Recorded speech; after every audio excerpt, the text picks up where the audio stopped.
Seperti biasa masih dengan pertanyaan yang sebelumnya sih, Elia, maaf ya. Kalau ini tentang ya itu tadi Judaism itu. Menurut Elia gimana sih batasannya deh dengan kita gitu?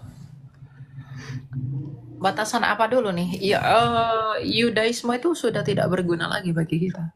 Mereka tidak punya hubungan lagi dengan kita. Ketika Kristus sudah dinyatakan bagi dunia, coba ya. Lukas 16 ayat 16.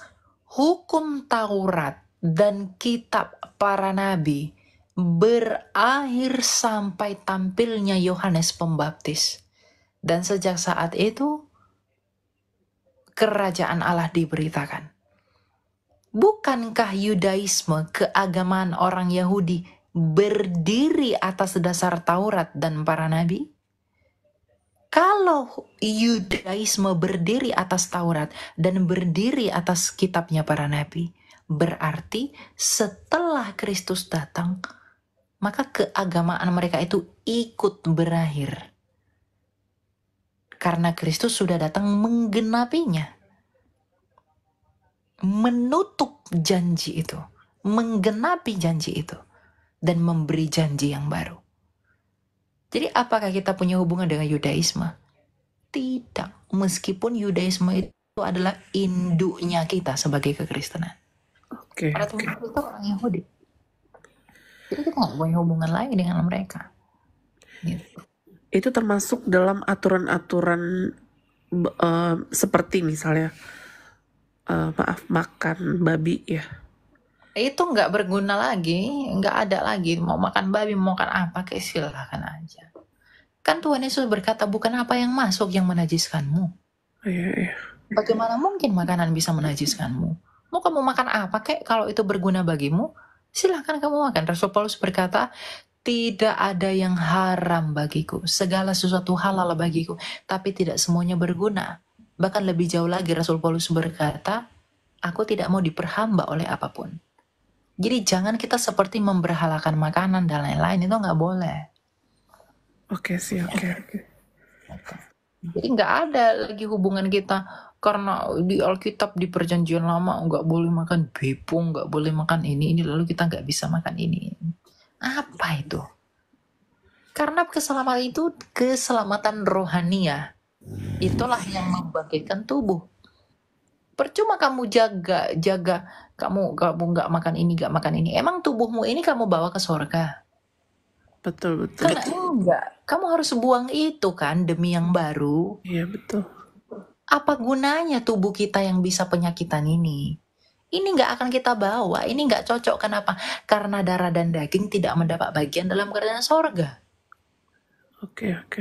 Gitu loh. Jadi nggak usah terlalu apa ya, Kristen itu jangan diagamakan gitu loh. Paham nggak? Ngerti. Jangan Jadi diagamakan. Karena ini kerajaan. Jadi aku bisa simpulkan ya Elia. Alangkah sayangnya, maaf ya aku lagi flu. Alangkah sayangnya apabila orang yang sudah mengenal Kristus, sudah mendapatkan penggenapan janji Tuhan, tapi membuang itu semua demi sesuatu yang sepertinya ini gitu ya, sepertinya betul gitu. Sebenarnya betul sih yang tadi kamu bilang, bahwa itu sudah digenapi dan sudah berlalu gitu. Ya kalau orang meninggalkan Yesus demi kefanaan, mereka sedang menjual nyawa yang terhilang demi sesuatu yang akan hilang.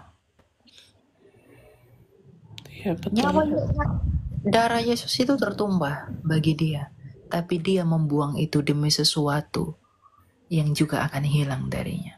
Berapa lama sih kamu menikmati dunia ini? Tapi kamu menjunjung tinggi kefanaan dan mengorbankan kekekalan. Ketika kamu mati, kemanakah kamu pergi? Ketika rohmu sudah keluar dari tubuhmu, dan pada saat yang sama kamu menyadari bahwa kamu tidak percaya Yesus, pada saat itulah dosa-dosamu menyeretmu ke alam maut. Disitulah tangisan yang tak terdengarkan itu dimulai.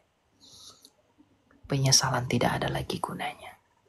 nikmatilah kekekalan di dalam kebinasaan. Itu mengerikan sekali. Makanya sampai anak Allah itu turun ke dunia untuk menyelamatkan kita. Jadi jangan sia-siakan pengorbanan dan kasih karunia Allah tuh nggak boleh sia-siakan. Aduh, aku merinding loh. Wah Oke deh. iya, itu bukan main-main loh. Saking hebatnya penderitaan itu tak terbayangkan. Coba bayangkan ya, Rasul Yohanes ngomong begini. Aku melihat tempat itu begitu gelap, tapi begitu banyak api yang menyala-nyala. Sekarang pertanyaan saya, mungkin gak suatu tempat itu gelap tetapi api menyala-nyala? Iya, betul. Kok ini kontradiksi begitu? Jadi Rasul Yohanes itu sengaja buat begitu. Penglihatannya seperti itu diberi Tuhan kepada Rasul Yohanes. Untuk menyadarkan kita bahwa saking mengerikannya dia, tidak ada ilustrasi yang bisa menggambarkan itu. Makanya dia sampai rela memberikan kekayaannya loh. Iya, Pribadi terbesar memberikan yang terbesar bagi kita yang hina ini. turun ke dunia ya. Ya, dia pribadi terbesar di semesta ini. Dia memberi hadiah terbesar bagi kita yang bukan apa-apa.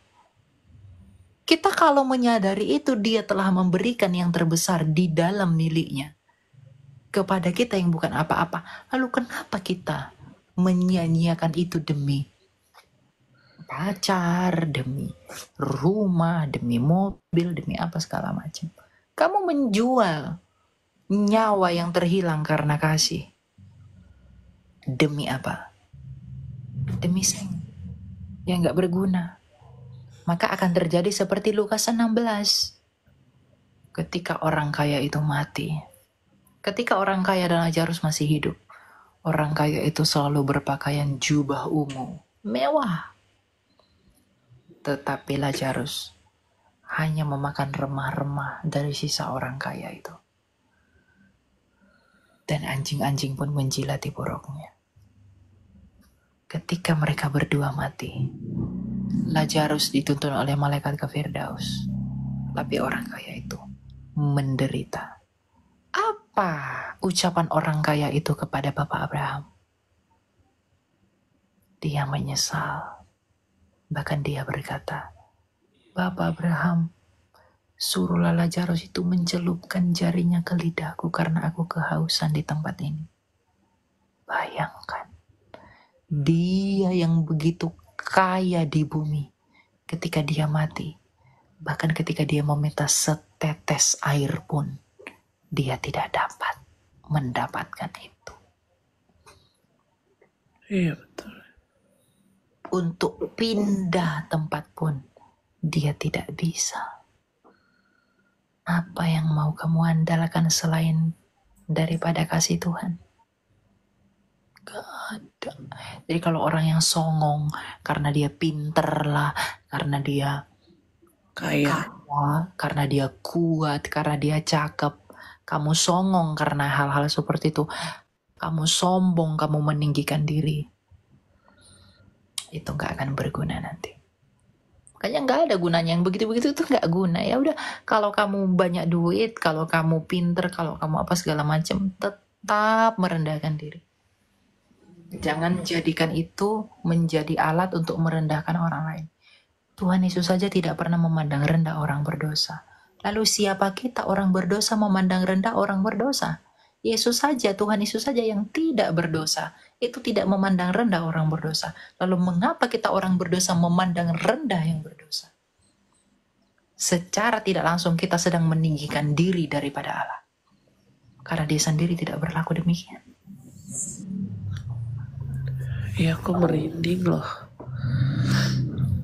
Ya gitu ya, jadi ya adalah kebodohan menjual Yesus demi sesuatu yang berguna. Iya, oke. Makasih Elia. Thank you ya. Semangat selalu ya. Ya. Oke.